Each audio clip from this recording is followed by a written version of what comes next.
Okay, good afternoon. നമ്മളിപ്പോ കഴിഞ്ഞ ക്ലാസ്സിൽ നമ്മളെ റെസ്പോൺസിബിലിറ്റി അല്ലെ, റെസ്പോൺസിബിലിറ്റി ഓഫ് ഹോസ്പിറ്റൽ അഡ്മിനിസ്ട്രേഷന്റെ എവിടെ വരെയാണെന്ന് എടുത്തത്? ജോബ് സമ്മറി അല്ലേ ഇനി എടുക്കേണ്ടത്? ഓക്കെ, ഇവിടെ വരെ നമ്മൾ കഴിഞ്ഞ ക്ലാസ്സിൽ എടുത്തതല്ലേ അല്ലെ? Job summary of and OPD executive last point വരെ നമ്മൾ പറഞ്ഞായിരുന്നു. ഇനി പിന്നെ നമ്മൾ നോക്കാൻ പോകുന്നത് ഇതാണ്, job summary of patient councillor ആണ്. Okay, patient counselor. A patient counselor is also known as a patient advocate or patient liaison. First sentence തന്നെ അണ്ടർലൈൻ ചെയ്തില്ല. പേഷ്യന്റ് കൗൺസിലർ അറിയപ്പെടുന്ന മറ്റു പേരുകളാണ് പേഷ്യന്റ് അഡ്വക്കേറ്റ് ഓർ പേഷ്യന്റ് ലിയസൺ.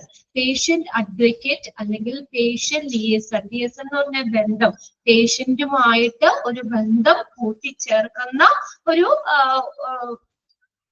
ഒരാള് അല്ലെങ്കിൽ ഒരു ഉദ്യോഗസ്ഥൻ എന്നുള്ള രീതിയിലാണ് പേഷ്യന്റുമായിട്ട് ബന്ധിപ്പിക്കുന്നത്.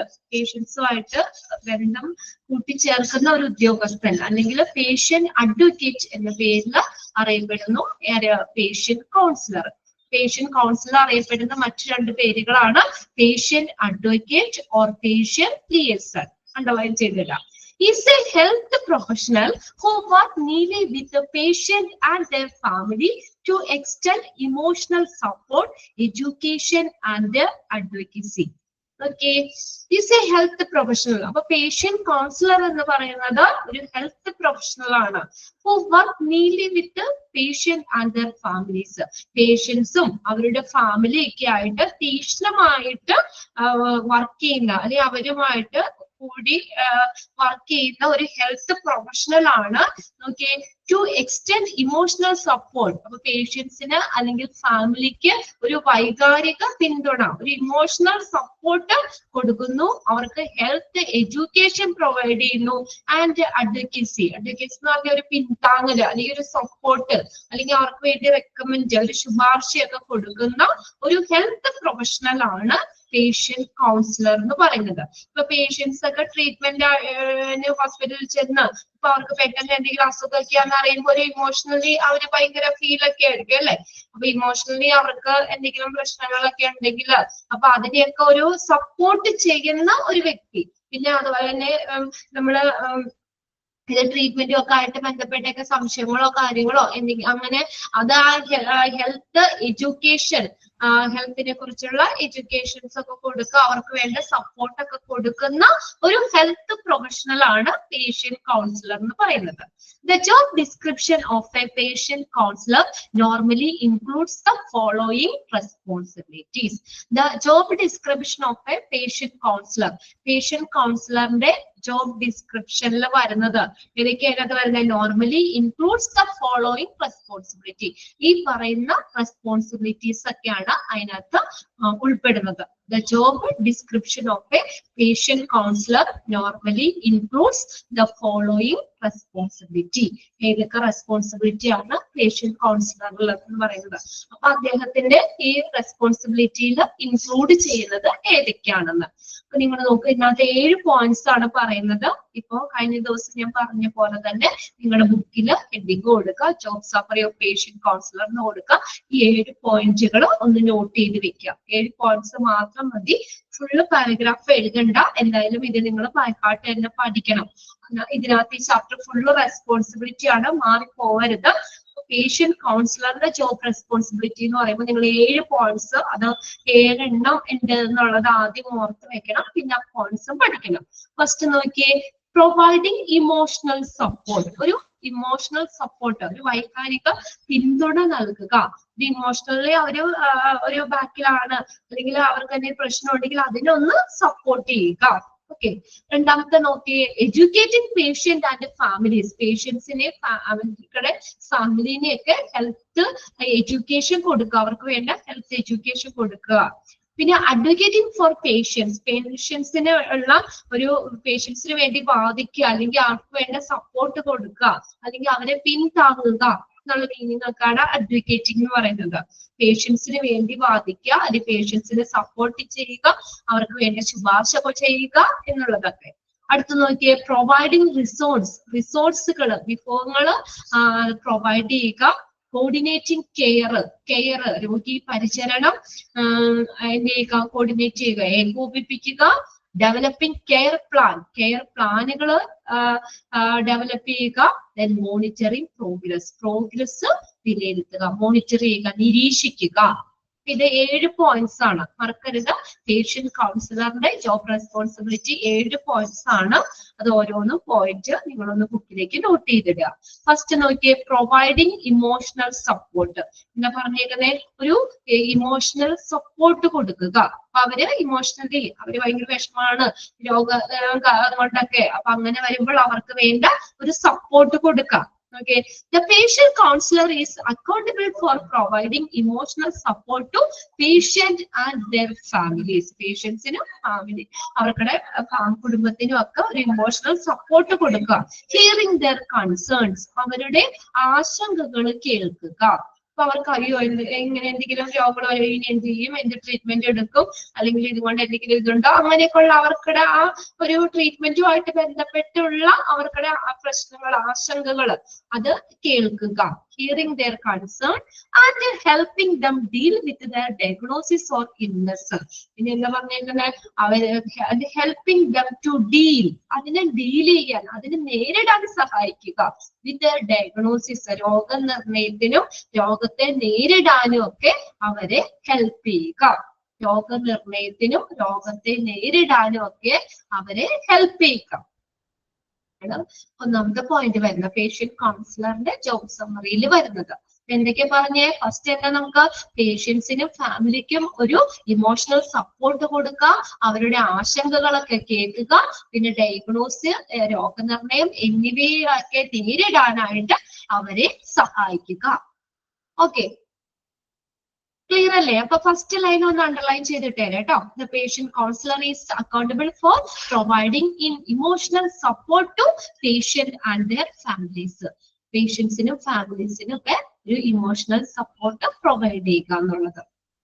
ഓക്കെ, ഇനി രണ്ടാമത്തെ നോക്കിയേ, educating patient and families. Educating patients and families. Educating patients and families. പേഷ്യൻസിനെയും ഫാമിലിക്കും ഒക്കെ വേണ്ടിയിട്ടുള്ള എഡ്യൂക്കേഷൻ കൊടുക്കുക, അവർക്ക് ഹെൽത്ത് എഡ്യൂക്കേഷൻ കൊടുക്കുക. The patient counselor is accountable for educating patient and their families about their diagnosis, treatment option, and other sides of their care, and other sides of the care. അവരുടെ രോഗനിർണയത്തിന് വേണ്ടിയിട്ട് treatment, അപ്പൊ options ഉണ്ടാവല്ലോ, ഏതൊക്കെ ട്രീറ്റ്മെന്റാ, നമുക്ക് അതിനനുസരിച്ച് അവർക്കുടെ രോഗനിർണയം നടത്തി അതിനനുസരിച്ചുള്ള ട്രീറ്റ്മെന്റുകൾ തിരഞ്ഞെടുക്കാനൊക്കെയാണ്.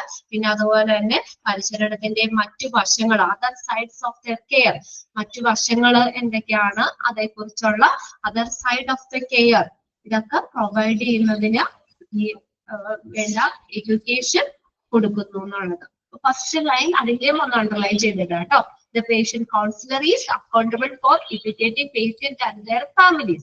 പേഷ്യൻസിനെ ഫാമിലീസിനെയൊക്കെ എഡ്യൂക്കേറ്റ് ആക്കുക എന്നുള്ള ഒരു ഉത്തരവാദിത്വം പേഷ്യന്റ് കൗൺസിലറിനുണ്ട്. അത് എന്തിനെ കുറിച്ചാണ്? Diagnosis, treatment option and other side of the care, പരിചരണത്തിന് മറ്റു വശങ്ങൾ എന്നിവയായിട്ട് ബന്ധപ്പെട്ടുള്ള എഡ്യൂക്കേഷൻ പ്രൊവൈഡ് ചെയ്യുക. അടുത്ത നോക്കിയേ, മൂന്നാമത്തെ, അഡ്വക്കേറ്റിംഗ് ഫോർ പേഷ്യൻസ്. പേഷ്യൻസിനെ വേണ്ടി ശുപാർശ ചെയ്യുക, അല്ലെങ്കിൽ അവരെ സപ്പോർട്ട് ചെയ്യുക, അല്ലെങ്കിൽ അഡ്വക്കേറ്റിംഗ് എന്നുള്ളതിന് വാദിക്കുക എന്നുള്ള മീനിങ് ഒക്കെയാണ്. The patient counsellor is accountable for advocating for patient and their families.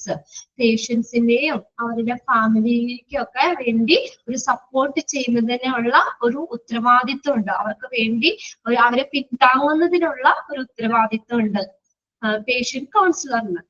Helping them navigate the health care system. എന്നാ അത് ഏതൊക്കെയാണെന്നാ പറഞ്ഞേക്കുന്നത്? അഡ്വക്കേറ്റിംഗ്, അവരെ ഒരു പിന്താങ്ങുന്ന സപ്പോർട്ട് ചെയ്യുന്നത് ഏതൊക്കെയാ? Helping them navigate the health care system. Health care സിസ്റ്റത്തിലേക്ക് navigate ചെയ്യാന്ന് വെച്ചാൽ അവരെ എത്തിക്കുക. And making sure that there needs are met. എന്താ? അവരുടെ ആവശ്യങ്ങള് നിറവേറ്റുന്നുണ്ട് എന്ന് ഉറപ്പുവരുത്തുക. and making sure that their needs are met.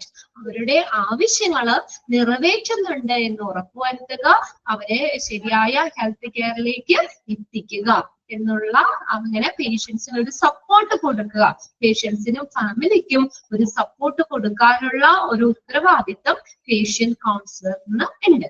മൂന്നാമത്തെ ആ ഒരു പോയിന്റ് വെച്ച് കഴിഞ്ഞാൽ തന്നെ നിങ്ങൾക്ക് പഠിക്കാം അല്ലെ. ആ പോയിന്റുകൾ ഒന്ന് നോട്ട് ചെയ്ത് പോയാൽ മതി. അപ്പൊ അതിൽ നിന്ന് എന്തെങ്കിലും ചോദിച്ചാലും നിങ്ങൾക്ക് എഴുതാം. അപ്പൊ ഇതിനകത്ത് ഇവിടെ ചോദിക്കാം, dash is accountable for advocating for patient and their families. ആർക്കാണ് അവരെ ഒരു പിന്താങ്ങാൻ സപ്പോർട്ട് ചെയ്യാനുള്ള ഒരു ഉത്തരവാദിത്തം ആർക്കാ? The patient counsellor. Patient counsellor options നോക്കി എഴുതുക. അഡ്വക്കേറ്റിംഗ് ഫോർ പേഷ്യന്റ് എന്നുള്ളത് നമ്മൾ ഓൾറെഡി പഠിക്കേണ്ട പോയിന്റ്സ് പഠിച്ചു വെക്കാം. ഇനി അടുത്ത് നോക്കി, പ്രൊവൈഡിങ് റിസോഴ്സ്. റിസോഴ്സുകൾ അനുവദിക്കുക. The patient counsellor is accountable for providing patient and their family with the resource and the information about support group, financial assistance, സാമ്പത്തിക സഹായം, financial assistance and other services and may be available to them. Okay, providing റിസോഴ്സുകൾ അനുവദിക്കുക. പേഷ്യൻസിനും അവരുടെ ഫാമിലിക്കും ഒക്കെ അവർക്ക് വേണ്ട ഒരു support ഗ്രൂപ്പുകൾ, സഹായ ഗ്രൂപ്പുകൾ, ഫിനാൻഷ്യൽ അസിസ്റ്റന്റ് സാമ്പത്തിക സഹായം, പിന്നെ other services that may be available to them, അവർക്ക് ലഭ്യമായേക്കാവുന്ന മറ്റ് സർവീസുകൾ, അവർക്ക് അവരുടെ അവൈലബിൾ ആകുന്ന മറ്റ് സേവനങ്ങള് എന്നിവയെ കുറിച്ചുള്ള ഇൻഫർമേഷനും അതിന് വേണ്ടിയിട്ടുള്ള റിസോഴ്സുകളും ഒക്കെ അനുവദിക്കുന്നത് നൽകുന്നതിന് പേഷ്യന്റ് കൗൺസിലറിന് ഉത്തരവാദിത്തമുണ്ട്. കാരണം പ്രൊവൈഡിങ് റിസോഴ്സസ് എന്ന് പറയുന്നത് എന്തൊക്കെയാ? Support groups, financial assistant and other services that may available to them, അവർക്ക് ലഭ്യമായിട്ടുള്ള സർവീസുകൾ, അവർക്ക് അവൈലബിൾ ആയിട്ടുള്ള സർവീസുകൾ, ഫിനാൻഷ്യൽ അസിസ്റ്റൻസ് സാമ്പത്തിക സഹായം, അവർക്ക് സപ്പോർട്ട് ഗ്രൂപ്പ്സുകൾ എന്നിവയുടെ ഒരു ഇൻഫർമേഷനും എന്നിവയെ കുറിച്ചുള്ള ഒരു അതിന് വേണ്ട റിസോഴ്സുകൾ പ്രൊവൈഡ് ചെയ്യുന്നതിന് ഈ പേഷ്യന്റ് കൗൺസിലറിന് ഉത്തരവാദിത്വമുണ്ട്. ഇനി നോക്കി അടുത്തത് coordinating care. The patient counselor is accountable for organizing care between healthcare providers and ensuring that patients receive the essential services and treatment. Okay, the patient counselor is accountable for organizing, സംഘടിപ്പിക്കുക, care between health care providers, health care പ്രൊവൈഡേഴ്സിന്റെ ഇടയിലുള്ള ഒരു പരിചരണം സംഘടിപ്പിക്കുന്നതിനും, പിന്നെ രണ്ടാമത് നോക്കി and ensuring patient receive essential services and treatment, patients അവർക്ക് ആവശ്യമായിട്ടുള്ള സർവീസുകൾ, ട്രീറ്റ്മെന്റ് ഇതൊക്കെ സ്വീകരിക്കുന്നുണ്ട് എന്ന് ഉറപ്പുവരുത്തുന്നതും ഈ പേഷ്യന്റ് കൗൺസിലറിന്റെ ഒരു ഉത്തരവാദിത്വമാണ്. രണ്ട് കാര്യങ്ങളാണ് അവിടെ പറഞ്ഞേക്കുന്നത്. നോക്കിയേ, ഈ patient counsellor is accountable for organizing care between the health care പ്രൊവൈഡേഴ്സ്മാർക്ക് ഇടയിലുള്ള ആ ഒരു കെയർ ഓർഗനൈസ് ചെയ്യുന്നതിന്, ഹെൽത്ത് കെയർ പ്രൊവൈഡർമാർക്ക് ഇടയിലുള്ള ഒരു പരിചരണം സംഘടിപ്പിക്കുന്നതിന്, ആൻഡ് അതേഴ്സ് അതിന്റെ ഒപ്പം തന്നെ എന്താ പറഞ്ഞേക്കുന്നത്, ആൻഡ് എൻഷുറിംഗ് എന്ന് വെച്ചാൽ ഉറപ്പുവരുത്തുക that the patient receive essential services and treatment. Patients അവർക്ക് ആവശ്യമായിട്ടുള്ള ചികിത്സയും അവർക്ക് ആവശ്യമായിട്ടുള്ള സേവനങ്ങളും ട്രീറ്റ്മെന്റും ഒക്കെ സ്വീകരിക്കുന്നുണ്ട് എന്ന് ഉറപ്പുവരുത്തേണ്ടതും പേഷ്യന്റ് കൗൺസിലറിന്റെ ഒരു ഉത്തരവാദിത്വമാണ്. ഇനി അടുത്ത് നോക്കിയേ, ഡെവലപ്പിംഗ് കെയർ പ്ലാനുകൾ ഡെവലപ്പ് ചെയ്യുക, ഒരു പരിചരണ പദ്ധതികൾ വികസിപ്പിക്കുക. The patient counselor is accountable for developing care plan for patient which include, അതിൽ ഉൾപ്പെടുന്നത് ഏതൊക്കെയാണ്? അപ്പൊ ഫസ്റ്റ് ലൈൻ ഒന്ന് അണ്ടർലൈൻ ചെയ്തിട്ടാ കേട്ടോ. The patient counselor is accountable for developing care plan for patients. പേഷ്യൻസിന് വേണ്ടിയിട്ടുള്ള ഒരു കെയർ പ്ലാൻ, ഒരു പരിചരണ പദ്ധതികള് വികസിപ്പിക്കുന്നതിന് ഒരു ഉത്തരവാദിത്വമുണ്ട്. വിച്ച് ഇൻക്ലൂഡ്, അതിന് ഉൾപ്പെടുന്ന ഏതൊക്കെയാ? Identifying the requirements and goals, അവർക്കുടെ ആവശ്യങ്ങളും ലക്ഷ്യങ്ങളും മനസ്സിലാക്കുക, ഐഡന്റിഫൈ ചെയ്യുക. And working with the healthcare provider to make sure that the needs are met. Okay, and working with the healthcare providers, healthcare providers work ചെയ്യുക.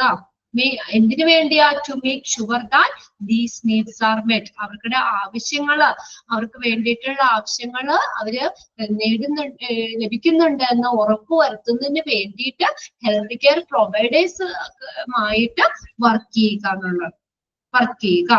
Health care പ്രൊവൈഡേഴ്സുമായിട്ട് ചേർന്നിട്ട് അവരുടെ ആവശ്യങ്ങൾ നിറവേറ്റുന്നുണ്ട് എന്ന് ഉറപ്പുവരുത്തുക. First line underline ചെയ്തിടുക. The patient counselor is accountable for developing care plan for patients. അതിനകത്ത് ഉൾപ്പെടുന്ന ഏതൊക്കെയാണ്? Care plans for patient which include എന്തൊക്കെയാ? Identify the requirements and goals, അവരുടെ ആവശ്യങ്ങള് ലക്ഷ്യങ്ങൾ ഇതൊക്കെ മനസ്സിലാക്കുക. ഹെൽത്ത് കെയർ പ്രൊവൈഡർമാരുമായിട്ട് വർക്ക് ചേർന്നിട്ട് അവരുടെ ആവശ്യങ്ങള് നിറവേറ്റുന്നുണ്ട് എന്ന് ഉറപ്പുവരുത്തുക. ഓക്കെ, അടുത്തത് നോക്കിയേ, മോണിറ്ററിംഗ് പ്രോഗ്രസ് വിലയിരുത്തുക, പുരോഗതി വിലയിരുത്തുക. The patient counselor is accountable for monitoring patient progress, evaluating their needs, and making adjustment to their care plan as necessary. Okay, the patient counselor is accountable for developing care plan for patient. പേഷ്യന്റിന് വേണ്ടിയിട്ടുള്ള ഒരു അത് monitoring progress അല്ലേ നമ്മൾ പറഞ്ഞോണ്ടിരുന്നത്. The patient counsellor is accountable for monitoring patient progress, പേഷ്യൻസിന്റെ പുരോഗതി നിരീക്ഷിക്കുന്നതിനുള്ള ഒരു ഉത്തരവാദിത്വമുണ്ട്. ഫസ്റ്റ് ലൈൻ അണ്ടർലൈൻ ചെയ്തിടുക കേട്ടോ. The patient counsellor is accountable for monitoring patient progress. Evaluating their needs, അവരുടെ ആവശ്യങ്ങള് ഇവാലുവേറ്റ് ചെയ്യുക. And making adjustment to their care plan as necessary, അവരുടെ പരിചരണ പദ്ധതിയിൽ ആവശ്യമായിട്ടുള്ള മാറ്റങ്ങൾ വരുത്തുന്നതിന് പേഷ്യന്റ് കൗൺസിലർ ഉത്തരവാദിത്തമുണ്ട്. And make adjustment to their care plan as necessary, അവരുടെ പരിചരണ പദ്ധതിയിൽ ആവശ്യമായിട്ടുള്ള മാറ്റങ്ങൾ വരുത്തുന്നതിനും പേഷ്യന്റ് കൗൺസിലറിന് ഉത്തരവാദിത്തമുണ്ട്. നിങ്ങൾ ഈ 7 പോയിന്റ്സ് പഠിച്ചു വെക്കുക, അത് ബൈ പാർട്ടായിട്ട് പഠിച്ചു വെക്കുക കേട്ടോ. 7 പോയിന്റ്സുകൾ മറക്കരുത്, പഠിച്ചു വെക്കുക. ബുക്കിലേക്കും ഒന്ന് നോട്ട് ചെയ്തിടുക. ഏതൊക്കെയായിരുന്നു പെട്ടെന്നൊന്ന് പറഞ്ഞേ? പ്രൊവൈഡിങ് ഇമോഷണൽ സപ്പോർട്ട്, പേഷ്യൻസിന് വേണ്ട ഒരു ഇമോഷണൽ സപ്പോർട്ട് പ്രൊവൈഡ് ചെയ്യുക. എഡ്യൂക്കേറ്റിംഗ് പേഷ്യന്റ് ആൻഡ് ഫാമിലീസ്, പേഷ്യൻസിനും ഫാമിലിക്കും ഒക്കെ അവരുടെ ഡയഗ്നോസിസ്, ട്രീറ്റ്മെന്റ് ഇതൊക്കെ ആയിട്ട് ബന്ധപ്പെട്ടുള്ള ഒരു എഡ്യൂക്കേഷൻ, ഹെൽത്ത് എഡ്യൂക്കേഷൻ പ്രൊവൈഡ് ചെയ്യുക. അഡ്വക്കേറ്റിംഗ് ഫോർ പേഷ്യൻസിന് വേണ്ടിയിട്ടുള്ള ഒരു പിന്താങ്ങല്, അവരുടെ ഫാമിലിക്കും ഒക്കെ ഉള്ള ഒരു പിന്താങ്ങൽ, ഒരു സപ്പോർട്ട് കൊടുക്കുക. അവരെ ഹെൽത്ത് കെയർ സിസ്റ്റത്തിലേക്ക് എത്തിക്കുന്നതിനും അവരുടെ ആവശ്യങ്ങളെല്ലാം നിറവേറ്റുന്നുണ്ടെന്ന് ഉറപ്പുവരുത്തുന്നതിനൊക്കെ വേണ്ടിയിട്ട് അതിനുള്ള ഉത്തരവാദിത്വം ഉണ്ട്. പിന്നെ പ്രൊവൈഡിങ് റിസോഴ്സുകൾ പ്രൊവൈഡ് ചെയ്യുക. Coordinating care, organizing health care പ്രൊവൈഡേഴ്സിന്റെ ഇടയിലുള്ള ആ ഒരു കെയർ ഓർഗനൈസ് ചെയ്യുന്നതിന് ഈ പേഷ്യന്റ് കൗൺസിലറിന് ഉത്തരവാദിത്വം ഉണ്ട്. പിന്നെ ഡെവലപ്പിംഗ് കെയർ പ്ലാനുകൾ ഡെവലപ്പ് ചെയ്യുക. മോണിറ്ററിംഗ് പ്രോഗ്രസ്, പുരോഗതി മോണിറ്റർ ചെയ്യുക. Okay, patient counsellor is accountable for monitoring patient progress. Okay, clear ആയോ? ആ 7 പോയിന്റ്സ് നിങ്ങൾ പഠിച്ചു വെക്കുക കേട്ടോ. ഇനി അടുത്തത് ഇത് തന്നെയാണ് ഇനി അടുത്ത പാരഗ്രാഫിൽ വരുന്നത്. ഓവറോൾ, മൊത്തത്തില് എന്താ പറഞ്ഞേക്കുന്നത്? Overall the role of the patient counselor is extend support and advocacy for patient and their families. നമ്മൾ പറഞ്ഞില്ലേ, പേഷ്യൻസിന് വേണ്ട, പേഷ്യൻസിന് അവരുടെ ഫാമിലിക്കൊക്കെ ഒരു സപ്പോർട്ട്, ഒരു വൈകാരിക പിന്തുണ, ഒരു സപ്പോർട്ട് കൊടുക്കുക. അവർക്ക് വേണ്ട ഒരു പിന്താങ്ങല്, ഒരു ശുപാർശ എന്ന് പറയും, അവർക്ക് വേണ്ട ഒരു പിന്താങ്ങല് ഒക്കെ കൊടുക്കുക. Underline ചെയ്തിടാട്ടോ. The role of the patient counselor is extend support and advocacy for dash ആർക്കൊക്കെയാ? Patient and their families. helping them. പറഞ്ഞ പോയിന്റ് തന്നെയല്ലേ നോക്കിയേ, helping them navigate the healthcare system. Healthcare സിസ്റ്റത്തിലേക്ക് അവരെ എത്തിക്കുന്നതിനുള്ള സഹായങ്ങൾ ചെയ്യുക. And making sure that they receive high quality care. എല്ലാവരും high quality care സ്വീകരിക്കുന്നുണ്ട് എന്ന് ഉറപ്പുവരുത്തുക. ഇനി നോക്കിയേ, strong communication skills, empathy and a deep understanding of healthcare system and the services are necessary for success in this role. Underline ചെയ്തിട്ടോ. അപ്പൊ അവർക്ക് ആ പേഷ്യന്റ് കൗൺസിലർ എന്നുള്ള ഒരു ജോലി അല്ലെ, അതിന്റെ വിജയത്തിന് അത്യാവശ്യമായിട്ടുള്ള കാര്യങ്ങളാണ് ഈ പറഞ്ഞേക്കുന്നത്. ഏതൊക്കെയാ? സ്ട്രോങ് കമ്മ്യൂണിക്കേഷൻ സ്കിൽ, നല്ല കമ്മ്യൂണിക്കേഷൻ സ്കില്ല് വേണം. നമ്മൾ അധികം കമ്മ്യൂണിക്കേഷൻ, ചില ആളുകൾ അധികം സംസാരിക്കില്ല അല്ലെ, അപ്പൊ അങ്ങനെയുള്ളവരെ കൊണ്ടുവന്ന് ഈ ഒരു പൊസിഷനിൽ ഇരുത്താൻ പറ്റില്ല. എന്നുവെച്ചാൽ നല്ലൊരു കമ്മ്യൂണിക്കേഷൻ സ്കില്ല് വേണം. പേഷ്യൻസ്, ഫാമിലി, അവരുടെ കാര്യങ്ങൾ ചോദിച്ചറിയാന്, അവരുടെ ആവശ്യങ്ങൾ നിറവേറ്റി കൊടുക്കാന്, ഇതൊക്കെ ആയിട്ട് അവരുമായിട്ട് നല്ലൊരു കമ്മ്യൂണിക്കേഷൻ സ്കില്ല് വേണം. Strong communication skill. എംപതി എന്ന് പറഞ്ഞാൽ സഹാനുഭൂതി. അവരെ ഒരു നല്ല രീതിയിൽ തന്നെ ഡീൽ ചെയ്യണമല്ലോ. നമ്മുടെ ചില ആളുകളുണ്ട് എന്താ സ്വന്തം കാര്യം മാത്രം നോക്കുന്നു, അങ്ങനെയുള്ളവർക്ക് അത് പറ്റില്ല, ആ റോള് അവർക്ക് ചേരില്ല.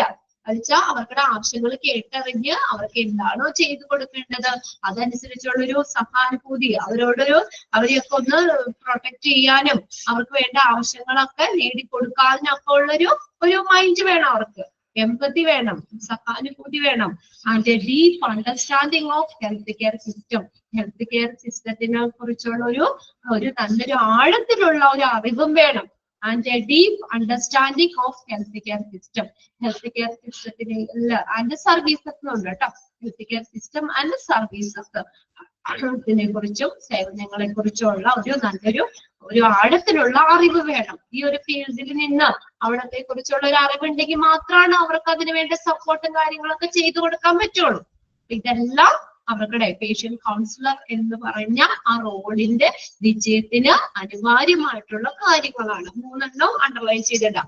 Strong communication skill, empathy and deep understanding of health care system and services.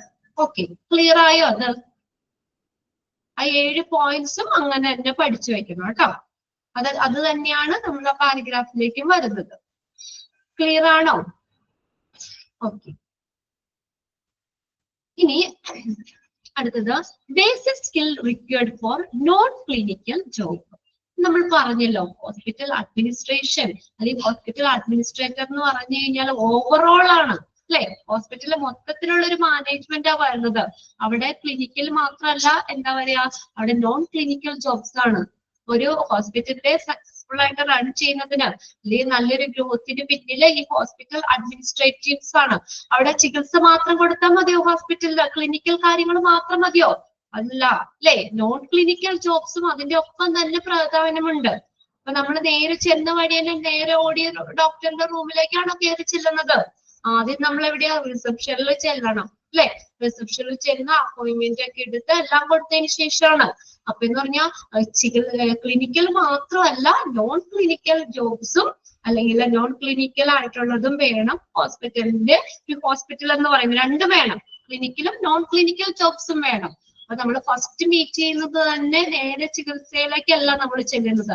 Non clinical അല്ലെങ്കിൽ റിസപ്ഷനിസ്റ്റിന് കണ്ട് അപ്പോയിന്റ്മെന്റ് ഒക്കെ എടുത്തതിന് ശേഷമാണ് ആ ഒരു ഇതിലേക്ക് നമ്മൾ ചെല്ലുന്നത്. അതും ഇമ്പോർട്ടന്റ് ആണ്. അപ്പൊ എന്തൊക്കെയാണ് ഇവിടെ നോൺ ക്ലിനിക്കൽ ജോബിന് വേണ്ട ബേസിക് സ്കില്ല്? ഇമ്പോർട്ടന്റ് ആണ്. 10 പോയിന്റ് ഉണ്ട്. ഇതുപോലെ 10 പോയിന്റ് ആയിട്ട് നിങ്ങൾ നോട്ട്ബുക്കിലേക്ക് ഒന്ന് നോട്ട് ചെയ്തിടുക. നോൺ ക്ലിനിക്കൽ ജോബ്സിന് വേണ്ട സ്കില്ലുകൾ എന്തൊക്കെയാണ്? Basic skills required for non clinical jobs. Basic സ്കില്ലുകൾ ഏതൊക്കെയാണെന്നാണ് പറഞ്ഞേക്കുന്നത്. Non-clinical staff in a hospital need a range of skills to effectively do their roles. Some key skills for non-clinical staff in a hospital consist of. എന്താ വെച്ചാൽ ഈ അവരുടെ role, non clinical staff അവരുടെ റോളുകള് എന്താ ഫലപ്രദമായി നമ്മള് ഇത് നിർവഹിക്കുന്നതിന് അവർക്ക് അവരുടെ റോളില് അവര് കറക്റ്റ് ആയിട്ട് നിൽക്കുന്നതിന് ഹോസ്പിറ്റലില് എന്താ പറയാ, അവർക്കുടെ റോള് കറക്റ്റ് ആയിട്ട് നിർവഹിക്കുന്നതിന് അവർക്ക് നിരവധി കഴിവുകൾ വേണം. അവർക്കുടെ റോള് കറക്റ്റ് ആയിട്ട് ചെയ്യണമെങ്കിൽ എന്ത് വേണം, അവർക്ക് പലതരത്തിലുള്ള സ്കില്ലുകൾ വേണം. Non clinical staff in hospital need range of skills. ഇതിനു വേണ്ടിയാ to effectively to do their jobs. അവർക്കുടെ അവരുടെ റോളില് അവർക്ക് ഫലപ്രദമായിട്ട് അത് നിർവഹിക്കുന്നതിന് ഈ കഴിവുകൾ ആവശ്യമാണ്. Some key skills for non-clinical staff in hospital consist of. ഹോസ്പിറ്റലിലെ non-clinical staffന്റെ ചില സ്കില്ലുകളാണ് ഇവിടെ പറയുന്നത്. Some key skills for non-clinical staff in hospital consist of. ഏതൊക്കെയാന്ന് വെച്ചാൽ ഫസ്റ്റ് വരുന്നത് കമ്മ്യൂണിക്കേഷൻ സ്കിൽ.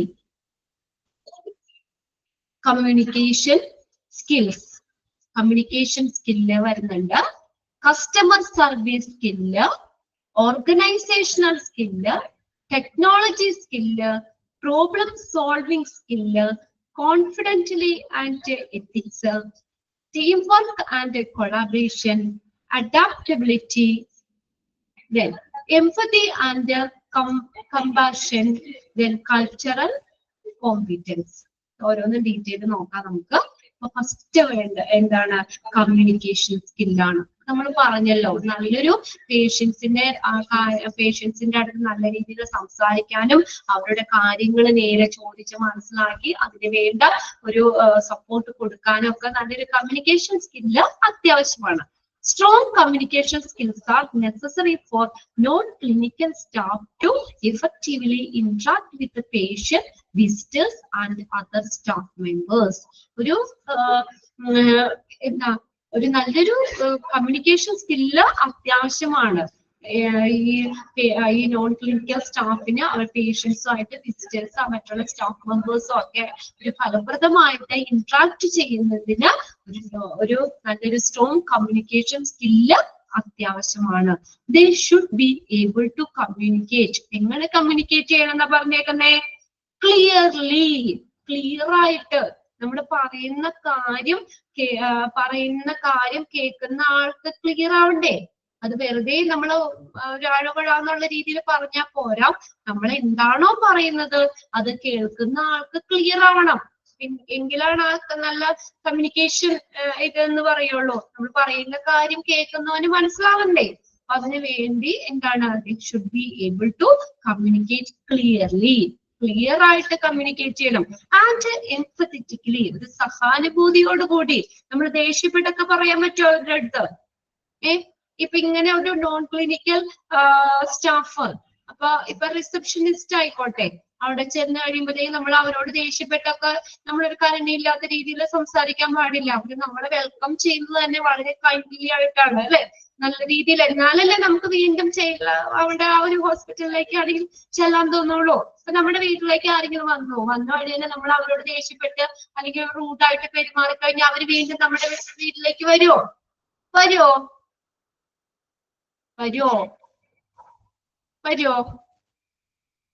ഇല്ല, ഞാൻ പോകില്ല. എന്തായാലും നിങ്ങൾ പോകുമോ? ഇല്ല.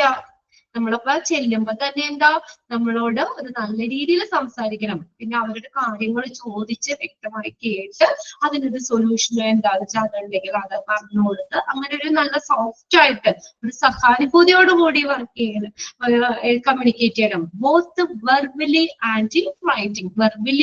വെർബലായിട്ട് വാക്കാലും നമ്മൾ സംസാരിക്കും, വാക്കാലും റൈറ്റിംഗ് റിട്ടേൺ ആയിട്ടാണെങ്കിലും ക്ലിയർ ആയിട്ടും ഒരു സഹാനുഭൂതിയോട് കൂടിയും അവരോട് എന്ത് ചെയ്യണം, കമ്മ്യൂണിക്കേറ്റ് ചെയ്യണം. നമ്മൾ പറയുന്ന കാര്യങ്ങൾ ക്ലിയർ ആവണം. ആ കമ്മ്യൂണിക്കേഷനിൽ ക്ലിയർ എന്നുള്ളത് വളരെ ഇമ്പോർട്ടന്റ് ആണ്, അല്ലേ? ഇപ്പൊ നമ്മള് 10 പേര് ക്ലാസ് എടുക്കുവാണെങ്കിൽ ഈ 10 പേരും ഒരേ രീതിയിലായിരിക്കും എടുക്കുക? ഇല്ലല്ലോ. പലർക്കും അവരുടേതായ സ്റ്റൈൽ ഉണ്ടായിരിക്കും. ഇപ്പൊ ഇവിടത്തെ ഞാൻ പറയുന്നില്ല, എല്ലാവരും നല്ല രീതിയിൽ ക്ലാസ് എടുക്കുന്നുണ്ട്, കുഴപ്പമില്ല. എല്ലാവരും അതിൻ്റെ ഇത് നമുക്ക് റിസൾട്ട് കിട്ടുന്നോണ്ടാട്ടോ. നിങ്ങളുടെ ഭാഗത്തു നിന്ന് കമന്റ്സ് ആണെങ്കിലും വാട്സപ്പിലും ഒക്കെ മെസ്സേജുകൾ വരുന്നുണ്ട്, ക്ലാസ്സുകളൊക്കെ നല്ലതാണെന്നുള്ള ഒരു ഇത് വരുന്നുണ്ട്. ഇവിടത്തെ ഞാൻ പറയുന്നത്, ഇപ്പൊ നിങ്ങൾ സ്കൂളിൽ പഠിക്കുമ്പോഴാണെങ്കിലും നിങ്ങൾക്ക് ഒരേ ഒരു സബ്ജക്റ്റും 7 ടീച്ചേഴ്സാണ് എടുക്കുന്നത്. 7 പേരെയും ഒരേ രീതിയിൽ നമുക്ക് ഇഷ്ടമാണോ? ഇല്ല. ചിലരോട് നമുക്കൊരു പ്രത്യേക ഇത് തോന്നും. എന്തുകൊണ്ടാ? നമുക്ക് എന്താ പറയാ, അവര് നമ്മൾ പറയില്ല, റോൾ മോഡല് നമുക്ക് അവര് പറയുന്ന കാര്യങ്ങൾ ക്ലിയർ ആയിരിക്കും, നമ്മളോട് നല്ല രീതിയിൽ സംസാരിക്കും. അപ്പൊ അങ്ങനെയൊക്കെ വരുമ്പോ നമുക്ക് ഓൾറെഡി ആ ഒരു ടീച്ചറിനോട് പ്രത്യേക ഇഷ്ടം തോന്നും. അപ്പൊ ഇപ്പൊ നമ്മൾ പഠിപ്പിച്ച എല്ലാ ടീച്ചേഴ്സിനും നമുക്ക് ഓർമ്മ ഉണ്ടാവുന്നില്ല. എന്നാൽ അങ്ങനെ നമ്മുടെ ഒരു റോൾ മോഡല് അല്ലെങ്കിൽ നമ്മൾ ഒത്തിരി ഇഷ്ടപ്പെട്ട ഒരു ടീച്ചറിനെ എന്തായാലും നമ്മൾ ഓർക്കാതിരിക്കില്ല അല്ലെ? നമ്മുടെ മനസ്സിൽ എപ്പോഴും ഉണ്ടാവും അവര്. അങ്ങനെയൊക്കെയല്ലേ? അപ്പൊ ആ ഒരു ക്ലിയർ പറയാൻ വേണ്ടി ഞാൻ പറഞ്ഞതാണ്. ഓക്കെ, അപ്പൊ നമ്മള് കമ്മ്യൂണിക്കേറ്റ് ചെയ്യുമ്പോൾ അതൊരു ക്ലിയർ ആയിട്ട് തന്നെ സംസാരിക്കണം. എംപതി, സഹാനുഭൂതിയോട് കൂടി വെർബലി ആയാലും റിട്ടേൺ ആണെങ്കിലും അങ്ങനെ ആ രീതിയിൽ വേണം ചെയ്യാനായിട്ട്. ഓക്കെ, ഒരു നല്ലൊരു കമ്മ്യൂണിക്കേഷൻ സ്കില്ല് നോൺ ക്ലിനിക്കൽ സ്റ്റാഫിന് അത്യാവശ്യമാണ്. ഫസ്റ്റ് പഠിച്ചോ? ഫസ്റ്റ് പോയിന്റ് പഠിച്ചോ? നോൺ ക്ലിനിക്കൽ സ്റ്റാഫിന് വേണ്ട സ്കില്ല് കഴിഞ്ഞ എക്സാമിന് ചോദിച്ച ക്വസ്റ്റ്യൻ ആണ് കേട്ടോ. ഏതൊക്കെ സ്കിൽസ് ആണ് വേണ്ടതെന്നുള്ളത്. First communication skill. രണ്ടാമത് നോക്കിയേ, customer service skill. Customer service skill എന്താ? Non clinical staff often act as a first point of contact for patients and visitors. Underline ചെയ്തിട്ട് sentence. Non-clinical staff often act as the first point of contact for patient and visitors. അതാണ് ഞാൻ പറഞ്ഞത്. ആദ്യം തന്നെ ഓടി നമ്മൾ ഡോക്ടറിന്റെ അടുത്തേക്കല്ല, ഡോക്ടറിന്റെ റൂമിലേക്കല്ല ചെല്ലുന്നത്. ഫസ്റ്റ് പേഷ്യന്റ് അല്ലെങ്കിൽ വിസിറ്റേഴ്സ് ഫസ്റ്റ് കോണ്ടാക്ട് ചെയ്യാനുള്ള ഒരു ഫസ്റ്റ് പോയിന്റ് ഓഫ് കോണ്ടാക്ട് എന്ന് പറയുന്നത് നോൺ ക്ലിനിക്കൽ സ്റ്റാഫ്. ഇപ്പൊ അതിനെ നമ്മൾ റിസപ്ഷനിൽ നമുക്ക് ചെല്ലാം അല്ലെ? അപ്പൊ ആദ്യം ഒരു കോണ്ടാക്ട് ചെയ്യുന്ന ഒരു സ്ഥലമാണ്. അതുകൊണ്ട് തന്നെ എന്ത് ചെയ്യണം? They should maintain excellent customer service skill. അപ്പൊ അതുകൊണ്ട് കസ്റ്റമേഴ്സിനോട്, ഇവിടെ കസ്റ്റമർ ആരെ? പേഷ്യന്റ് ആണ്. ഹോസ്പിറ്റലിലെ കസ്റ്റമർ എന്ന് പറഞ്ഞ പേഷ്യന്റ് ആണ്. അപ്പൊ ആ പേഷ്യന്റിനോട് എന്ത് ചെയ്യണം? നല്ലൊരു ഒരു കസ്റ്റമർ സർവീസ് സ്കില്ല് വേണം. അതായത് നല്ല രീതിയിൽ അവരോട് പെരുമാറണം അല്ലെ? വരുന്ന പേഷ്യൻസിനെ ഇപ്പൊ നമ്മൾ ഹോസ്പിറ്റലിലൊക്കെ ചെല്ലുമ്പോൾ റിസപ്ഷനിലൊക്കെ ആണെങ്കിലും നമുക്ക് ചെല്ലുമ്പോൾ അവരെ അറിയാം അല്ലെ? അവര് എന്തൊരു നീറ്റ് ആയിട്ടാണ്. അതിനൊക്കെ അവർക്ക് ട്രെയിനിങ്, റിസപ്ഷനിസ്റ്റിനൊക്കെ അതിൻ്റെതായ ട്രെയിനിങ്ങും കാര്യങ്ങളൊക്കെ കൊടുത്തിട്ടുണ്ട്. ഈ രീതിയിൽ സംസാരിക്കണം അല്ലെങ്കിൽ എങ്ങനെ പെരുമാറണം, ആ ഒരു ഇതൊക്കെ അവർക്ക് കിട്ടിയിട്ടുണ്ട്. നല്ലൊരു കസ്റ്റമർ സർവീസ് സ്കില്ലും ഈ നോൺ ക്ലിനിക്കൽ ജോലിക്ക് അത്യാവശ്യമാണ്. Which include the ability to calm and composed in difficult situations. The ability to calm എന്ന് പറഞ്ഞാൽ ശാന്തം, ഒരു ശാന്തമാണ്. പെട്ടെന്ന് തന്നെ എന്താണെന്നൊക്കെ ചോദിച്ചാൽ അങ്ങനെ ദേഷ്യപ്പെട്ട് പറയാൻ പാടില്ല. Which include excellent customer service സ്കില്ലിൽ വരുന്ന ഏതൊക്കെയാ? which include the ability to calm and compost in difficult situations. ഒരു ബുദ്ധിമുട്ടുള്ള ഒരു സാഹചര്യം വരുവാണെങ്കിൽ, ഒരു ഡിഫിക്കൽട്ട് ആയിട്ടുള്ള ഒരു സാഹചര്യം വരുവാണെങ്കിൽ അതിനെ ശാന്തതയോടും നമ്മൾ സമാധാനത്തോടും കൂടി, കമ്പോസ്റ്റ് ശാന്തതയോടും സമാധാനത്തോടും കൂടി നമ്മൾ അതിനെ നേരിടണം. Handle enquiries and complaints. എൻക്വയറികള്, കംപ്ലൈന്റുകള് ഇതൊക്കെ കൈകാര്യം ചെയ്യണം. എന്തെങ്കിലും അന്വേഷണങ്ങൾ നമ്മൾ ചോദിക്കുകയാണ്, എൻക്വയറി ചോദിക്കുകയാണെങ്കിൽ അതൊക്കെ ഹാൻഡിൽ ചെയ്യണം. കംപ്ലൈന്റ്സ് ഉണ്ടെങ്കിൽ അത് ഹാൻഡിൽ ചെയ്യണം. And provide A positive and welcoming environment. എന്ത് ചെയ്യണം? ഒരു പോസിറ്റീവ് ആയിട്ടുള്ള ഒരു നല്ലൊരു വെൽക്കമിങ് എൻവയോൺമെന്റ് അന്തരീക്ഷം ഈ പ്രൊവൈഡ് ചെയ്യണം. അപ്പൊ അങ്ങനെ നല്ലൊരു കസ്റ്റമർ സർവീസ് എല്ലാം വേണം. പഠിച്ചുള്ള രണ്ടെണ്ണം, communication skill, customer service skill. Okay, clear അല്ലേ? അത് പേഷ്യൻസിന് ഫസ്റ്റ് പോയിന്റ് ഓഫ് കോണ്ടാക്ട് എന്ന് പറയുന്നത് നോൺ ക്ലിനിക്കൽ സ്റ്റാഫ് ആണ്. അതുകൊണ്ട് തന്നെ അവർ നല്ലൊരു എക്സലന്റ് കസ്റ്റമർ സർവീസ് സ്കില്ല് അവര് മെയിൻറ്റെയിൻ ചെയ്യണം. Which include the ability to calm and composed difficult situations. Which അവര് ഒരു ബുദ്ധിമുട്ടുള്ള ഒരു സാഹചര്യം വന്നു കഴിഞ്ഞാൽ അതിനെ നമ്മൾ ശാന്തമായിട്ടും സമാധാനത്തോടു കൂടിയും അതിനെ ആ സിറ്റുവേഷനെ ഫേസ് ചെയ്യണം. ദേഷ്യപ്പെടാനോ ഒച്ചെടുക്കാനോ അല്ലെങ്കിൽ അങ്ങനെയൊന്നും പാടില്ല. പിന്നെ നമ്മുടെ എൻക്വയറി കംപ്ലൈന്റ്സിനെയൊക്കെ ഹാൻഡിൽ ചെയ്യണം. ഒരു നല്ലൊരു പോസിറ്റീവ് വെൽക്കമിങ് എൻവയോൺമെന്റ് കൊടുക്കണം. ക്ലിയർ അല്ലേ? ഇനി അടുത്ത് നോക്കിയേ, ഓർഗനൈസേഷണൽ സ്കില്ല്. ഓർഗനൈസ് ചെയ്യാൻ, സംഘടിപ്പിക്കാനുള്ള ഒരു കഴിവ് വേണം. Hospitals are the fast-paced environment with a lot of tasks and responsibilities. Hospital എന്ന് പറഞ്ഞ എന്താ? അവിടെ ഒത്തിരി ടാസ്കുകൾ നടക്കുന്നുണ്ട് അല്ലെ? ഒത്തിരി ടാസ്കുകൾ വരുന്നുണ്ട്. ടാസ്കുകൾ നടക്കുന്ന റെസ്പോൺസിബിലിറ്റി, ഒത്തിരി ചുമതലകളുണ്ട്, ഉത്തരവാദിത്തങ്ങളുണ്ട്. ഇതിന്റെയൊക്കെ ഒരു ഇതാണ്, ഒരുപാട് ജോലികളും ഉത്തരവാദിത്തം ഒക്കെ ഉള്ള ഒരു അതിവേഗ ഒരു ചുറ്റുപാടാണ് ഹോസ്പിറ്റൽ എന്ന് പറയുന്നത്. Hospitals are fast paced environment with a lot of tasks and responsibilities. Non-clinical staff should have a strong organizational skill. ശക്തമായ ഒരു സംഘടനാ കഴിവ് വേണം. To manage their workload. അവർക്കടെ വർക്ക്ലോഡ് മാനേജ് ചെയ്യാൻ. Prioritize ടാസ്കുകൾക്ക് മുൻഗണന നൽകുന്നതിന്. And willing to learn new systems and meet deadlines. മുൻഗണന നൽകുന്നതിന്, ഒരു സമയപരിധി പാലിക്കുന്നതിന്. ആൻഡ് മീറ്റ് ഡെഡ്ലൈൻസ്, സമയപരിധി പാലിക്കുന്നതിനൊക്കെ ഒരു ശക്തമായ ഒരു ഓർഗനൈസേഷണൽ സ്കില്ല് വേണം. ഇത് സംഘടിപ്പിക്കാനുള്ള ഒരു കഴിവ് വേണം. ഓക്കെ, ഹോസ്പിറ്റലില് ഒത്തിരി ടാസ്കുകളും അതുപോലെ കുറെ റെസ്പോൺസിബിലിറ്റീസ് ഒക്കെ വരുന്നുണ്ട്. അപ്പൊ ഈ നോൺ ക്ലിനിക്കൽ സ്റ്റാഫിന് ഈ ഇങ്ങനെയുള്ള ഒരു സംഘടിപ്പിക്കാനുള്ള ഒരു ഓർഗനൈസേഷൻ, സംഘടനാ സ്കില്ല് വേണമെന്നാണ്. അവർക്കുടെ വർക്ക് ലോഡ് മാനേജ് ചെയ്യാൻ, ഈ ടാസ്കുകൾക്ക് മുൻഗണന കൊടുക്കാൻ, അത് മീറ്റ് സമയപരിധി പാലിക്കാനൊക്കെ ഉള്ളൊരു ഓർഗനൈസേഷണൽ സ്കില്ല് വേണം. അടുത്തതാണ് technology skill. Proficiency in using different computer applications, electronic health record system and other health care technology is a vital for non-clinical staff. ഇപ്പൊ നിങ്ങൾക്ക് അറിയാം, എവിടെ ചെന്ന് കഴിഞ്ഞാൽ കമ്പ്യൂട്ടർ ഇല്ലാത്തൊരു പരിപാടി ഇല്ല അല്ലെ. ഇപ്പൊ നമ്മൾ ചാർട്ടൊക്കെ ആണെങ്കിലും നേരെ ചാർട്ടൊക്കെ തരുവാണോ? നമ്മൾക്കിടയിൽ ഇതൊന്നും തരില്ല അല്ലെ. എല്ലാം ഓട്ടോമാറ്റിക്കലാണ് അവിടെ ബില്ല് അടിക്കാനും. ഇപ്പൊ നമ്മൾ ചെന്ന് കഴിഞ്ഞാൽ നമ്മുടെ ആ MRD അങ്ങ് കൊടുത്താൽ മതി. ആ നമ്പർ കൊടുത്തു കഴിഞ്ഞാൽ നേരെ സിസ്റ്റം നോക്കിയിട്ട് നമുക്ക് നേരെ ഡോക്ടറിന്റെ അടുത്ത് ചെല്ലുമ്പോഴേ നമ്മുടെ ചീട്ട് അവിടെ ഡോക്ടറിന്റെ കമ്പ്യൂട്ടറിൽ അവിടെ അവൈലബിൾ ആയിരിക്കും.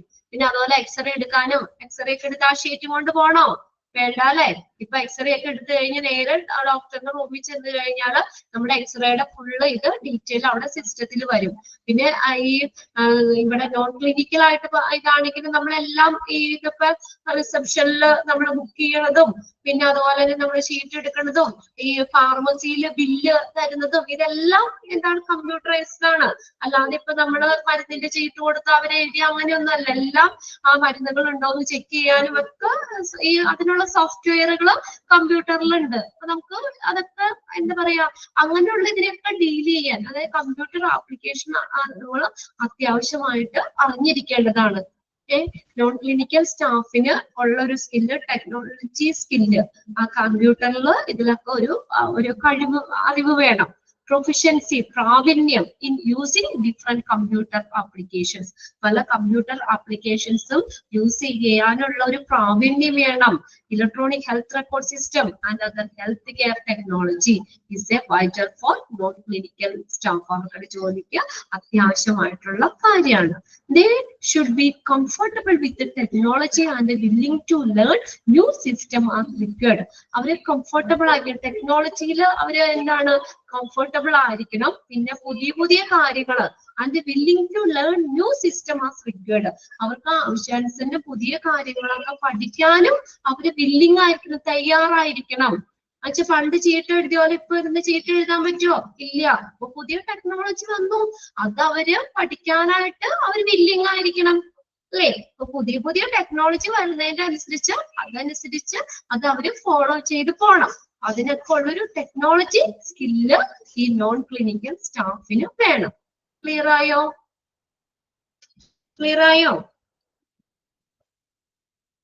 യെസ്. ഇനി അടുത്തത് പ്രോബ്ലം സോൾവിങ് സ്കില്ല്.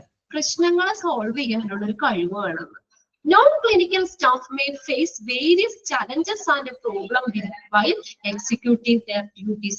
അവരുടെ ഡ്യൂട്ടി നിർവഹിക്കുന്ന സമയത്ത് അവർക്ക് പല പ്രശ്നങ്ങളും വെല്ലുവിളികളും നേരിടാം. ഇപ്പൊ നമ്മളൊരു അറ്റൻഡർ ഇപ്പൊ നമ്മള് പേഷ്യൻസ് ഒക്കെ ആണെങ്കിലും നമ്മള് എന്താ ഓൾറെഡി ബുക്ക് ചെയ്തിട്ടായിരിക്കും ചെല്ലുന്നത്. നമ്പർ അനുസരിച്ച് ഓർഡർ ചെയ്ത് നിർത്തും. ഗവൺമെന്റ് ഹോസ്പിറ്റലിലാണെങ്കിൽ അവിടെ പ്രത്യേകം എഴുതി വെച്ചിട്ടുണ്ട്, അവിടെ റൂൾ ഉണ്ട്. എന്നുവെച്ചാൽ നമ്മളിപ്പോ ഏതെങ്കിലും ക്രിട്ടിക്കൽ ആയിട്ടൊക്കെ ഏതെങ്കിലും പേഷ്യൻസ് വരികയാണെങ്കിൽ ഇപ്പൊ ഒ പിയിൽ കാണാൻ എത്ര പേര് നിന്ന് കഴിഞ്ഞാലും ആദ്യം അവർക്ക് പ്രിഫറൻസ് കൊടുക്കണം എന്നുള്ളതുണ്ട്. ഇപ്പൊ നമ്മളിപ്പോ ഇതുപോലെ നമ്മളിപ്പോ ഒരു പ്രൈവറ്റ് ഹോസ്പിറ്റലിലൊക്കെ ആണെങ്കിലും നമ്മൾ ചെന്ന് അവിടെ വെയിറ്റ് ചെയ്തിരിക്കുകയാണ്, നമ്പർ അനുസരിച്ച് വെയിറ്റ് ചെയ്തിരിക്കുകയാണ്, നമ്മളൊരു 10ാമത്തെയാണ്, നമ്മുടെ സീറ്റ് എടുക്കാറായിട്ട് പെട്ടെന്ന് ഒരാൾ ഒരു വയ്യാതെ വന്നു കഴിഞ്ഞാൽ കയറി കഴിഞ്ഞാൽ അപ്പൊ നമ്മൾ പ്രശ്നം ഉണ്ടാക്കും, ഞങ്ങൾ എത്ര നേരമായി വന്നിരിക്കുന്നു അല്ലെ, അങ്ങനെ ഒരു ഇതൊക്കെ വരാം. അപ്പൊ അവർക്കുടെ ഡ്യൂട്ടി ഒരു എക്സാമ്പിൾ ആയിട്ട് ഞാൻ പറഞ്ഞു കേട്ടോ. അവർക്കുടെ ഡ്യൂട്ടി ഹാൻഡിൽ ചെയ്യുന്ന സമയത്ത് അവർക്ക് ഒരുപാട് പ്രശ്നങ്ങളും ചലഞ്ചുകളും ഒക്കെ ഫേസ് ചെയ്യേണ്ടതായിട്ട് വരാം. അപ്പൊ അവർക്ക് എന്ത് വേണം? The ability to think critically, evaluate situation and find an adequate solution is valuable in ensuring smooth operation and addressing issues promptly. Promptly എന്ന് പറഞ്ഞാൽ ഉടനടി, പെട്ടെന്ന് തന്നെ. അപ്പൊ അവർക്ക് എന്ത് വേണം? അവർക്ക് ആ ഒരു സാഹചര്യത്തെ മനസ്സിലാക്കി അനുയോജ്യമായിട്ടുള്ള ഒരു സൊല്യൂഷൻ. അവിടെ എന്തെങ്കിലും പ്രശ്നങ്ങളൊക്കെ വരുവാണെങ്കിൽ എന്താണ്, അവരുടെ ഡ്യൂട്ടിയുടെ ഇടയിൽ അവർക്ക് എന്തെങ്കിലും പ്രശ്നങ്ങളൊക്കെ വരുവാണെങ്കിൽ അതിനെ ഇവാലുവേറ്റ് ചെയ്തിട്ട് അതിന്റെ ഒരു അഡ്വക്കേറ്റ്, അതിനൊരു അനുയോജ്യമായിട്ടുള്ള ഒരു സൊല്യൂഷൻ ഒക്കെ എടുക്കാനുള്ള ഒരു കഴിവ് വേണം. by ensuring smooth operation and addressing issues promptly. അപ്പൊ അതങ്ങനെ അവിടെ ഒരു സ്മൂത്ത് ആയിട്ടുള്ള പരിഹരിക്കാനും അത് വിമർശനാത്മകമായിട്ട് ചിന്തിച്ച് സാഹചര്യങ്ങളെ വിലയിരുത്താനും പരിഹാരങ്ങളൊക്കെ കണ്ടെത്താനും ഒക്കെ ഒരു കഴിവ് വേണം. ഇതല്ലേ എന്തിനാ ഹോസ്പിറ്റലിന്റെ ഒരു സുഗമമായിട്ടുള്ള ഒരു ഫങ്ഷനിങ്ങിന്. അപ്പോ അതിനൊക്കെ വേണ്ടിയിട്ട് അപ്പൊ അതിനെയൊക്കെ ഒന്ന് മാനേജ് ചെയ്യാൻ പ്രോബ്ലം സോൾവിങ് സ്കില്ല് വേണം. ഓക്കെ, ഇനി അടുത്ത് നോക്കി, കോൺഫിഡന്റ്ലി ആൻഡ് എത്തിക്സ്. രഹസ്യാത്മകത ആൻഡ് എത്തിക്സ് എന്ന് പറഞ്ഞു കഴിഞ്ഞാൽ ധാർമ്മികത. നമ്മളത് പഠിച്ചത് തന്നെയാണ് അല്ലേ. ഇപ്പൊ പേഷ്യൻസ് നമ്മൾ കൊടുക്കുന്ന ഇൻഫർമേഷൻസ് ഒക്കെ കാര്യങ്ങളൊന്നും ആർക്കും ഷെയർ ചെയ്യാനൊന്നും പാടില്ല. അതെന്ത് ചെയ്യണം? അത് അവര് ഒരു സെക്യൂർ ആയിട്ട് തന്നെ വെക്കണം എന്ന് നമ്മള് ഈ റിസപ്ഷനിലൊക്കെ നിങ്ങൾ പഠിച്ചതായിരിക്കും. റിസപ്ഷന്റെ ഇതിനകത്ത് വരുന്ന റിസപ്ഷനിസ്റ്റിന്റെ ഇതൊക്കെ വരുമ്പോഴൊക്കെ അതിനകത്ത് വരുന്നതാണ്. അപ്പൊ അവർക്ക് പേഷ്യന്റിന് ഒരു പ്രൈവസി കൊടുക്കണം. ഓക്കെ, എന്താ പറഞ്ഞേക്കുന്നേ? Non clinical staff often have entry to sensitive patient informations. ഒരു നോൺ ക്ലിനിക്കൽ സ്റ്റാഫിന് പലപ്പോഴും ഒരു സെൻസിറ്റീവ് ആയിട്ടുള്ള ഒരു പേഷ്യൻസിന്റെ ഒരു വിവരങ്ങളിലേക്ക് ഒരു പ്രവേശനമുണ്ട്. അവർക്ക് ഇത് ഇൻഫർമേഷൻ അവരുടെ ഇപ്പൊ ട്രീറ്റ്മെന്റിന്റെ ഭാഗമായിട്ടാണെങ്കിലും പേഴ്സണലി അവരോട് നമുക്ക് ചോദിച്ച കാര്യങ്ങൾ ചോദിച്ച് മനസ്സിലാക്കാനുള്ളൊരു അതിനൊരു അവകാശം ഉണ്ട് അവർക്ക്. It is necessary for them to understand and stick it confidentiality and ethical standards, keeping patient privacy and protecting confidential data. എന്താ പറഞ്ഞേക്കുന്നത്? പേഷ്യൻസിന്റെ പ്രൈവസി കാത്തു സൂക്ഷിക്കണം. അവർക്കൊരു പ്രൈവസി വേണം അവിടെ. കാത്തു സൂക്ഷിക്കുന്നത് ഈ രഹസ്യാത്മകമായിട്ടുള്ള ഡേറ്റാസ് അതൊക്കെ ആർക്കും ഷെയർ ചെയ്യാതെയും ആരിലേക്കൊന്നും പറഞ്ഞു കൊടുക്കാതെയൊക്കെ അതൊക്കെ ഒന്ന് കീപ്പ് ചെയ്യാനുള്ള ഒരു കഴിവ് ഈ നോൺ ക്ലിനിക്കൽ സ്റ്റാഫിന് വേണം എന്നാ പറഞ്ഞേക്കുന്നത്. കോൺഫിഡൻഷ്യാലിറ്റിയും എത്തിക്സിന്റെ സ്റ്റാൻഡേർഡും ഒക്കെ കീപ്പ് ചെയ്യുന്നതിന് ഈ നോൺ ക്ലിനിക്കൽ സ്റ്റാഫിന് ഒരു എന്താ പറയാ, അവർക്ക് അങ്ങനെയുള്ള ഒരു കഴിവ് വേണം. പേഷ്യൻസിന് പ്രൈവസി കൊടുക്കണം. അതുകൂടാതെ അവരുടെ ഡേറ്റാസ് നമുക്ക് ഒരു രഹസ്യാത്മകമായിട്ടുള്ള ഡേറ്റാസ് സൂക്ഷിക്കുന്നതിനും ഉള്ള ഒരു കഴിവ് വേണം. ഓക്കെ,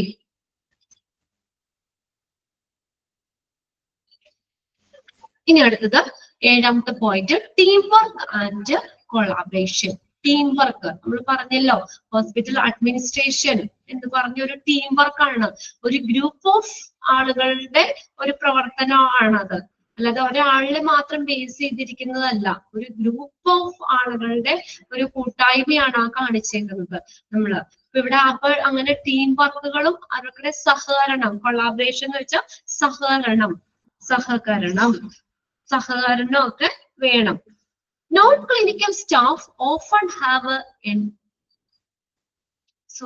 അടുത്ത ഏഴാമത്തെ പറഞ്ഞു, hospitals are interdisciplinary settings that need collaboration among various department and staff members. പല ഡിപ്പാർട്ട്മെന്റുകള് പല സ്റ്റാഫ് മെമ്പേഴ്സും തമ്മിലുള്ള ഒരു സഹകരണം വേണം അല്ലെ. എല്ലാ ഡിപ്പാർട്ട്മെന്റുകളുമായിട്ടും സ്റ്റാഫുകൾ തമ്മിലും ഒക്കെ ഒരു നല്ലൊരു കൊളാബറേഷൻ, ഒരു നല്ലൊരു സഹകരണം വേണം. എന്നാലാണ് ആ ടീം വർക്കായിട്ടാണ് നമ്മൾ ഓരോ കാര്യങ്ങളും ചെയ്യുന്നത്. ഒരാളെ മാത്രം ബേസ് ചെയ്ത് നിൽക്കുന്നതല്ല. അപ്പൊ അങ്ങനെ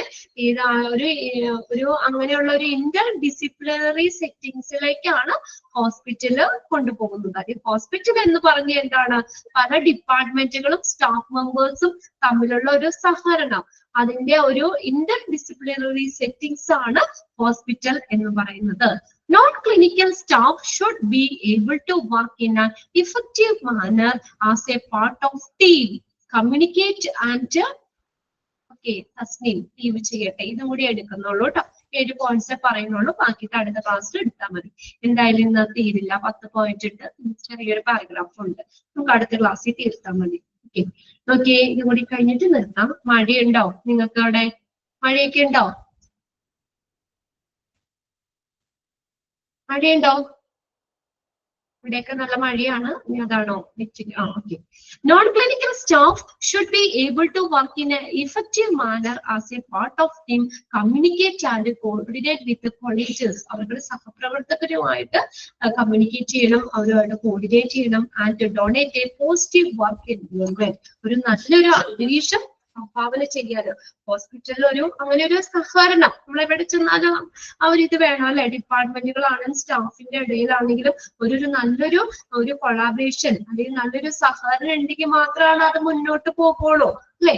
നല്ല രീതിയിൽ അത് മുന്നോട്ട് പോകുള്ളൂ. അപ്പൊ അവിടെ അങ്ങനെ ഒരു പോസിറ്റീവ് ആയിട്ടുള്ള ഒരു environment, positive work environment create ചെയ്യാനും ഈ നോൺ ക്ലിനിക്കൽ സ്റ്റാഫിന് ഒരു എബിലിറ്റി വേണം. 7 പോയിന്റ്സ് എന്ന് പറഞ്ഞിട്ടുള്ളൂ. ആ 7 പോയിന്റ്സും നിങ്ങളൊന്ന് നോക്കി വെക്കുക കേട്ടോ. ബാക്കിയിട്ട് അടുത്ത ക്ലാസ്സിൽ നോക്കാം. Communication skill, customer service skill, organisational skill, technology skill, problem solving skill, confidentiality and ethics, team work and collaboration. 7 points പറഞ്ഞുള്ളൂ. അടുത്ത ക്ലാസ്സിൽ ചെയ്യാം. പിന്നെ ഒരു കാര്യം കൂടി പറയട്ടെ, നിങ്ങളോട് നിഷാമ പറഞ്ഞോന്ന് അറിയില്ല. ഇനിയിപ്പോ ഷെറീന മിസ്സിന് ഡിവൈഡ് ചെയ്ത് കൊടുത്തേക്കുന്ന ഒരു ചാപ്റ്റർ ആയിരുന്നു ഇത് ശരിക്കും. പക്ഷെ മിസ്സിന് കുറച്ച് ചാപ്റ്ററുകൾ കൂടുതലുള്ളത് കൊണ്ട് നമുക്കാണല്ലോ കൂടുതലും. ആഴ്ചയിൽ 3 ക്ലാസ് എനിക്ക് വരുന്നുണ്ട്. അതുകൊണ്ട് ഞാൻ ആ ടീച്ചറിന്റെ ഒരു ചാപ്റ്റർ എടുത്ത് നിങ്ങൾക്ക് വേഗം ചാപ്റ്റർ